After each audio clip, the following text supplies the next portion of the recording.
چھوڑے اس بات کا خیال کہ فلانے نے سلوٹ کیا کہ نہیں کی، چھوڑے۔ حضرت باجزید بستامی رحمت اللہ تعالیٰ علیہ فرماتے ہیں میں نے اعتکاف کبھی اپنی مسجد میں نہیں کیا، یہ کہ سارے ہی ہاتھ چومنے والے، سارے ہی پیار کرنے والے۔ فرماتے میں جب اعتکاف کرتا تھا تو میں بستان سے دور نکل جاتا تھا جہاں کوئی مجھے جاننے والا نہ ہو۔ اٹھ بلیا چل اوتھے وسیے جتھے وس دینی سارے ینے، نہ کوئی ساڈی ذات پچھانے تے نہ کوئی سانو مننے، چل ادھر چلیں۔ اٹھ بلیا چل اوتھے وسیے جتھے وس دینی سارے ہی انے، نہ کوئی ساڈی ذات پچھانے تے نہ کوئی سانو۔ اتنا شوق ہے سلوٹ کرانے کا، اتنا شوق ہے تعارف کرانے کا، اتنا شوق ہے اپنا بتانے کا، تو یہ چیز غلبہ کر جاتی ہے، پھر نام رہ جاتا ہے، روح نہیں رہتی، پھر وجود رہ جاتا ہے، پھر باطن کی کیفیت نہیں رہتی۔ خدا را اپنے آپ کو بے چین نہ کرو، بے قرار نہ کرو، بے سکون نہ کرو، رب کی یاد میں آ جاؤ، درود و سلام میں آ جاؤ، نعت کے حسن میں آؤ، تلاوت کی دنیا میں آؤ، سجدوں کے نور میں آؤ۔ آؤ کبھی کھول کے دل مسجد کی صفائیاں کریں، آؤ نہ کبھی کوئی بوڑھا، دادی، نانی، دادا ان کے پاس بیٹھ کے پیر دبا کے اللہ کو راضی کرے۔ یہ کیف والی جگہ ہیں، یہ سرور والی جگہ۔ اتنی بے چین ہماری زندگی ہے، بے قرار ہے، تڑپتے ہوئے لوگ، لڑتے ہوئے لوگ، ایسے لگتا ہے ابھی ایک دوسرے کا گریبان تھام لیں گے، بے قرار، بے چین۔ کسی کو انتظار کا کہا جائے نا کہ 10-20 منٹ کسی کا انتظار کرو، تو بعض لوگ مجھے ایسے لگتا ہے جیسے یہ ان کا کلیجہ پھٹ جائے گا، ڈاکٹر کے انتظار میں بیٹھے ہیں تو بڑے پریشان ہیں۔ کسی کو ملنے گئے ہیں کو آدھا گھنٹہ بیٹھنا پڑ گیا تو بڑی دقت میں ہیں۔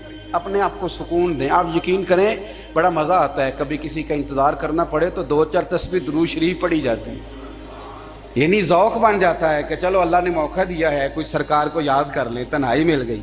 ہمارا مزاج جس سختی کا شکار ہے، وہ سختی آہستہ آہستہ ہمیں زیادہ آزمائش میں ڈال دے۔ تو میرے بھائی زندگی میں اطمینان حسن ہے، اور وہ سب سے زیادہ اللہ کی یاد میں ملتا ہے، وہ سب سے زیادہ رب کریم کے ذکر میں۔ سب سے زیادہ جو چاہتا ہے نا دل ٹھنڈا رہے، زبان میٹھی رہے، وہ مدینے والے محبوب پہ درود و سلام پڑھا کرے، وہ حضور پہ درود و سلام پڑھا کرے، زبان میٹھی رہے گی۔ میرا ذاتی تجربہ ہے کہ جو آدمی اپنے اخلاق سنوارنا چاہے وہ حضور پہ درود شریف پڑھے، جو اپنے اخلاق سنوارنا چاہے، طبیعت کو ٹھنڈا رکھنا چاہے، وہ درود شریف پڑھے، اس کا دل سکون میں آئے گا۔ کچھ کام اور ہیں زندگی میں اطمینان کے لیے، ان کا ہونا بھی بڑا ضروری ہے۔ سب سے پہلے اگر آپ چاہتے ہیں نا زندگی میں سکون ہو تو حقیقتوں کا سامنا کرنا سیکھیں، آپ جو ہیں وہ رہنا سیکھیں، جو آپ نہیں ہیں وہ بننے کی کوشش نہ کریں۔ حقیقت کا سامنا کرو گے تو زندگی اطمینان میں آ جائے گی۔ ہم نے نا بہانے بنا لیے ہیں، ہیلے بنا لیے، جھوٹ کے سہارے اپنے آپ کو اونچا کر لیا۔ ایک آدمی سے کہا جاتا ہے تو رشوت نہ لے، تو کہتا ہے میں غریبوں سے نہیں لیتا۔ تو میرا سوال یہ ہے کہ امیروں کا حساب لینے کی اللہ نے تیری ڈیوٹی لگائی ہے، تیرے ذمہ لگایا ہے کہ تو امیروں کا حساب کر، تمہیں کیا ضرورت پڑی ہے؟ ہم نا بہانہ کرتے ہیں، رشوت لینے والے کا الگ بہانہ ہے اور سفارش والے کا الگ بہانہ ہے۔ حقیقت کا سامنا کریں، حقیقت کا۔ جو میرے ذمہ داریاں ہیں وہ میں نے پوری کر لی، جو آپ کی ذمہ داریاں ہیں وہ آپ جان نہ چھڑائیں، حقیقت پسند بنیں۔ میرے رسول کریم، پھر پڑھیے درود شریف صلی اللہ تعالی علیہ وسلم۔ حضور صلی اللہ علیہ وسلم نے فرمایا کہ میری بیٹی سیدہ فاطمہ الزہرا رضی اللہ تعالی عنہا صرف جنتی نہیں، جنتی عورتوں کی سردار ہے۔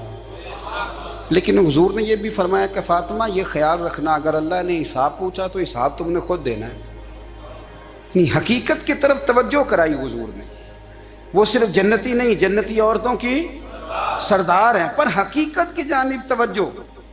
میں حقیقت یہ ہے کہ اگر مالک نے حساب پوچھا تو اس کی تیاری بھی کرنی ہے۔ دیکھیں نا ہمیں کچھ یقین نہیں، اللہ معاف کرے کہ ہمارا حساب کیسا ہوگا، لیکن کتنے آزاد ہیں۔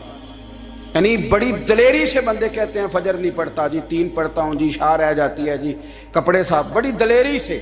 اور سیدہ فاطمہ الزہرا نے ساری رات مصلی آباد رکھا ہے، حالانکہ انہیں یقین تھا کہ رب مجھے بغیر حساب کتاب جنت دے گا۔ حقیقت کا سامنا کریں، جو حقوق آپ کے ہیں وہ آپ نے ادا کرنا ہے۔ جو ذمہ داریاں ہیں وہ ذمہ داریاں ہیں. دیکھیں نا حضرت موسیٰ کلیم اللہ علیہ السلام کے پاس اسرائیل روح نکالنے آئے تو حضرت موسیٰ نے تھپڑ مارا، آنکھ نکال دی.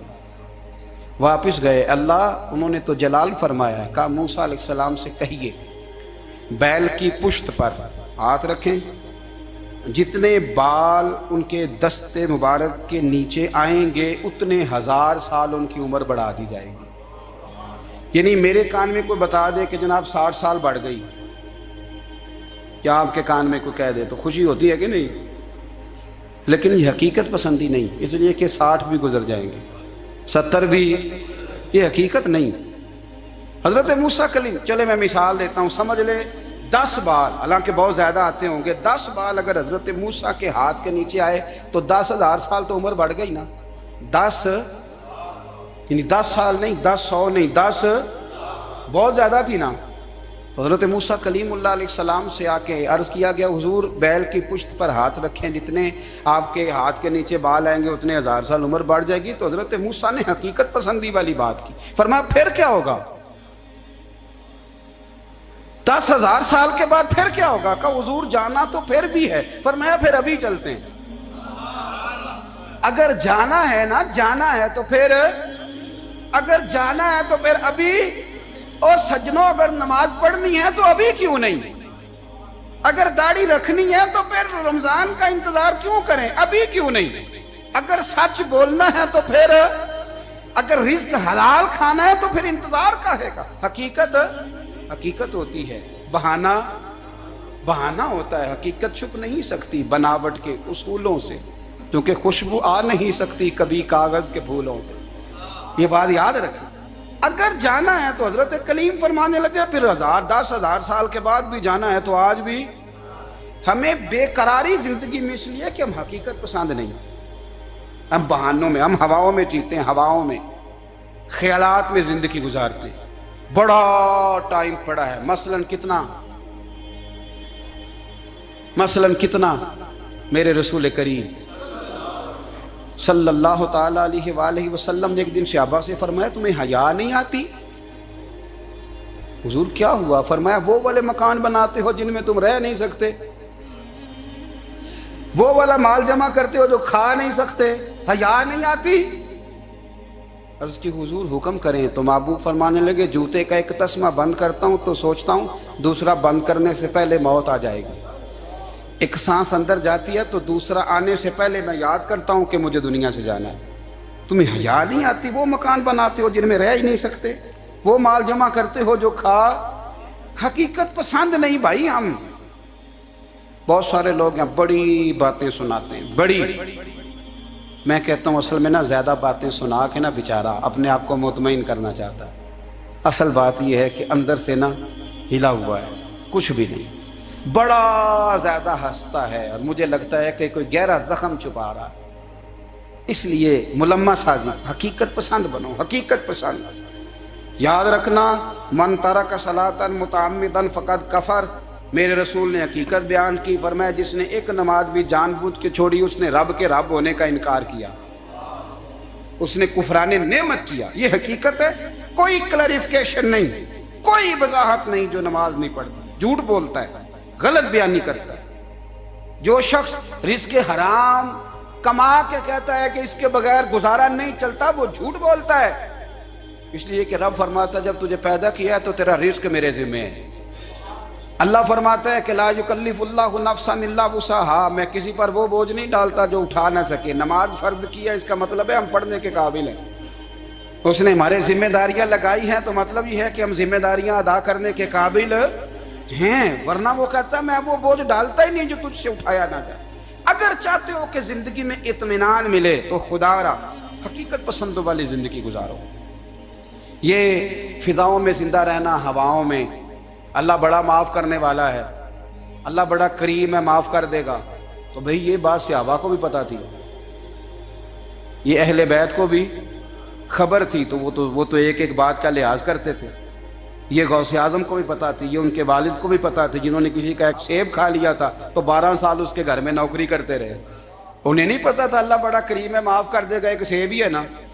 تو حقیقت پسندی آپ کو سکون دے گی.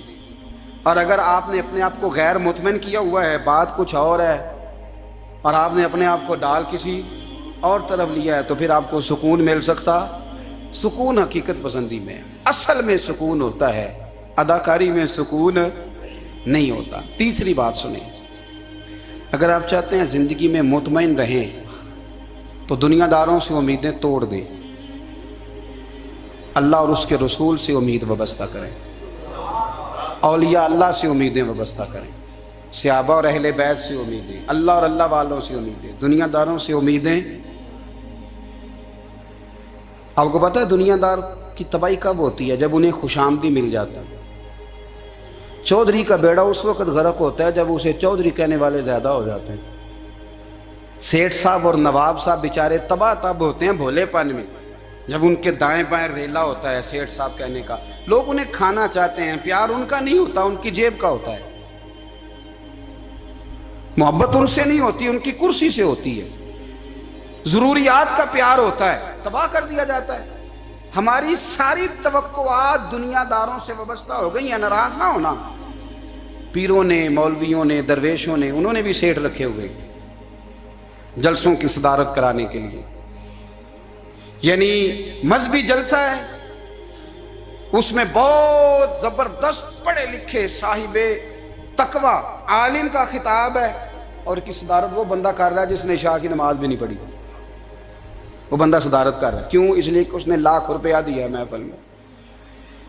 خدا را دنیا داروں سے امیدیں چھوڑ دیں، ورنہ آپ کمزور پڑ جائیں گے، آپ کی امیدیں ٹوٹیں گی۔ کتنا کمزور ہے وہ شخص جو 2-4 ہزار کے لیے کسی بندے کی چاپلوسی کرتا ہے، اس کے پیچھے بھاگتا ہے، خوش آمدیں کرتا ہے تھوڑے سے نوٹوں کے لیے، دکھ سکھ میں کام آئے گا اس کام کے لیے۔ میرے رسول کریم علیہ السلام نے فرمایا، جس نے بندوں کو راضی کرتے کرتے رب کو ناراض کر دیا، اس کی دنیا بھی گئی اور آخرت بھی گئی۔ اور فرمایا جس نے بندوں کی پرواہ نہیں کی، اللہ کو راضی کیا، فرمایا اگر رب راضی ہو گیا تو لوگوں کے دلوں میں بھی محبت پیدا فرما دے گا۔ کیا ضرورت ہے خوش آمد کرنا دنیا داروں کی، سیٹوں کی، نوابوں کی، چاپلو۔ اور میں آپ کو ایک بات بتاؤں، ہوتا پتہ کیا ہے؟ یہ جو حب جا اور حب با ہوتی ہے نا، اس سے پیٹ نہیں بھرتا۔ آپ کو اگر خوش آمد کرنی ہے تو پھر آپ کو ساری زندگی کرنی ہے۔ پھر ان کو بھی پتہ ہوتا ہے کہ تعلق کس بنیاد پر ہے، اس میں کبھی بھی خلوص پیدا نہیں ہوتا۔ آپ بے چین رہتے ہیں، بے قرار رہتے ہیں، آپ کو تکلیف رہتی ہے ہمیشہ۔ کبھی بھی دنیا داروں سے امیدیں وابستہ نہ کریں۔ ایک بات سنیں بڑی شاندار، امام غزالی نے لکھی ہے۔ امام غزالی فرماتے ہیں کہ ہارون رشید نا حج کر کے واپس آیا بغداد میں، تو کونے میں حضرت بہلول دانا بیٹھے تھے، رش بہت تھا، مجمع بڑا تھا۔ حضرت بہلول دانا بھی سڑک کے کنارے بیٹھے تھے، تو سپاہی کہنے لگے یہاں سے اٹھ جاؤ، فرمانے لگے ہارون رشید کی زمین نہیں، زمین میرے رب کی ہے، میں کیوں اٹھوں؟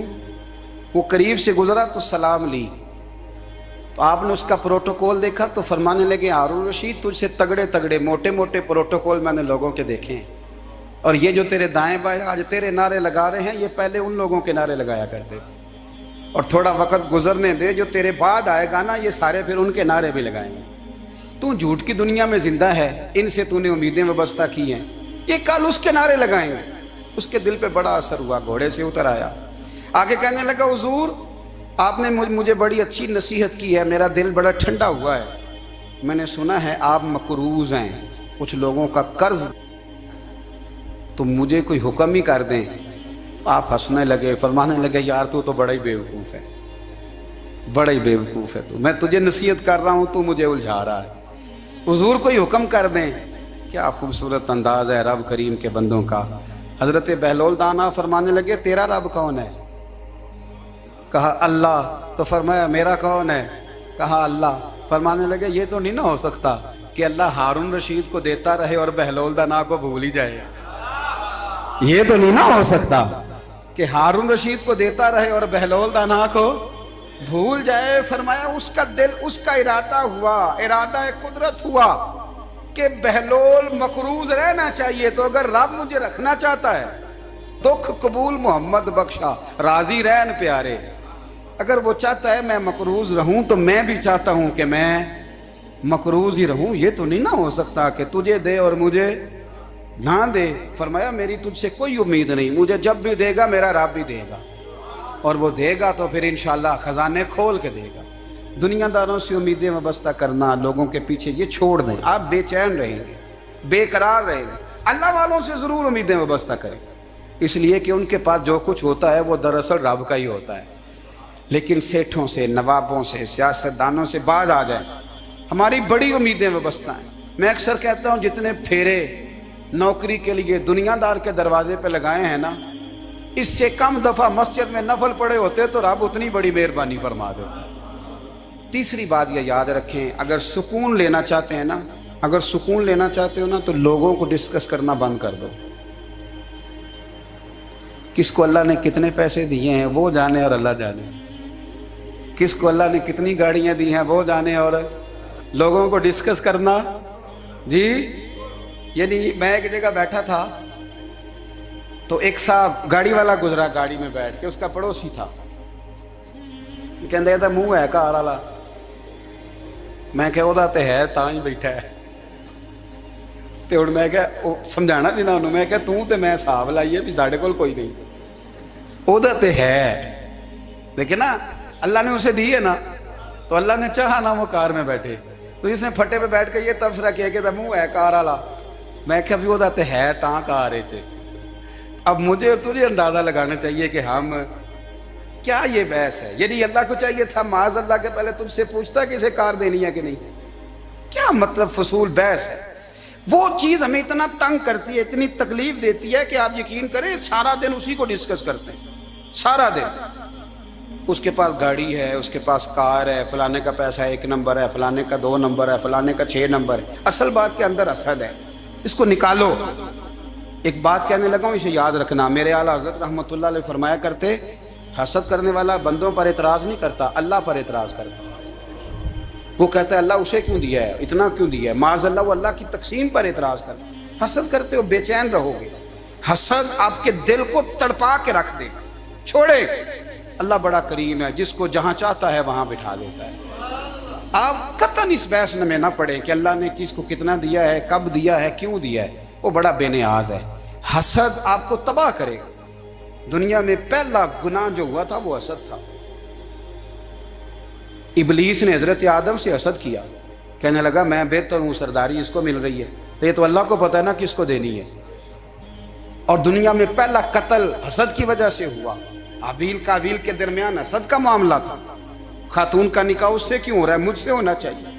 حسد تباہی کرتا۔ آپ یقین کریں، یعنی دکاندار کے سامنے دوسری دکان پڑتی ہے اور پریشان ہو جاتا ہے، وہ کہتا ہے میرا کیا بنے گا، لا حول ولا قوت الا باللہ العلی العظیم، یعنی تیرا کیا خیال ہے کہ تیرے حصے کی روٹی وہ کھا جائے گا، اتنا چھوٹا دل، یعنی تیرا موقف یہ ہے کہ تیرے حصے کا نصیب اس تک چلا جائے گا، یہ تیری خواہش ہے۔ ایک دوسرے کی کمزوریاں بیان کرنا، اس کا تو مال ہی ناقص ہے جی، اس کے تو پاس ہی کچھ نہیں، یہ تو کمزور لوگوں کا طریقہ ہے۔ میرے رسول کریم علیہ السلام گزر رہے تھے، پت جھڑ کا موسم تھا، خزاں کا موسم تھا، درختوں کے پتے جھڑ رہے تھے، صحابہ کو ساتھ لے کے حضور گزرے اور ایک درخت کی ٹہنی کو پکڑ کے حضور نے ہلایا۔ صحابہ فرماتے ہیں کہ چھم چھم اس کے پتے گرے، زمین پر ڈھیر لگ گیا۔ حضور نے فرمایا دیکھا تم نے کیا ہوا؟ حضور ہاں۔ فرمایا کتنی تیزی سے پتے جھڑے ہیں، صرف تنا رہ گیا ہے اور خالی ٹہنیاں رہ گئی ہیں، کوئی حسن بچا ہے؟ حضور نہیں۔ تو نبی کریم فرمانے لگے جو حسد کرتا ہے نا اس کی نیکیاں بھی اسی طرح جھڑ جاتی ہیں، اسی طرح۔ اور ایک جگہ حضور فرمانے لگے جس طرح راکھ لکڑی کو آگ کھا جاتی ہے، جس طرح لکڑی کو آگ، جب آگ کھا جائے تو پھر لکڑی کو لکڑی نہیں کہا جاتا، راکھ کہا جاتا ہے، کوئلہ کہا جاتا ہے، اس کی اصل باقی یعنی اسے کھائی جاتی ہے۔ تو حضور علیہ السلام فرمانے لگے جس طرح آگ لکڑی کو کھا جاتی ہے، فرمایا اسی طرح حسد نیکیوں کو کھا جاتا ہے، نیکیاں رہتی نہیں۔ حسد کرنے والے کے پاس نیکیاں یعنی ان کی اصل شکل موجود، کبھی بھی حسد نہیں کریں۔ اللہ کی تقسیم ہے، جس کو چاہے جب چاہے جتنا چاہے عطا کرے۔ اور چوتھی بات میرے بھائی، کبھی بھی بغض نہ پیدا کریں. بغض والے لوگ بے سکون رہتے ہیں. بہت ساری کمزوریاں ہمارے اندر ہوتی ہیں نا، پھر اللہ ہماری روزی تو نہیں نہ بند فرماتا. یہ تو نہیں کہتا کہ زمین سے نکل جاؤ. اگر یہی والا معاملہ ہو جو ہمارا ہے کہ شادی پہ اس نے میرے ساتھ برا سلوک کیا تھا، اب ساری زندگی بغض رکھنا ہے. اگر یہی معاملہ فرشتے اللہ کی بارگاہ میں کہیں کہ یا اللہ اس نے فلانے دن شراب پی تھی، اب اس کو زمین میں نہیں رہنے دینا، نظام زندگی چلے گا. تو اگر اللہ ہمیں معاف کرتا ہے تو ہم بندوں کو معاف کیوں نہیں کرتے؟ آپ یقین کریں، اتنی لمبی عداوتیں، اتنا لمبا حسد، اتنا لمبا بغض، اتنا لمبا. حدیث میں نے پڑھی، میں حیران رہ گیا. میرے نبی کریم علیہ الصلوۃ والسلام نے فرمایا اپنی بیوی سے کبھی بغض نہ رکھنا.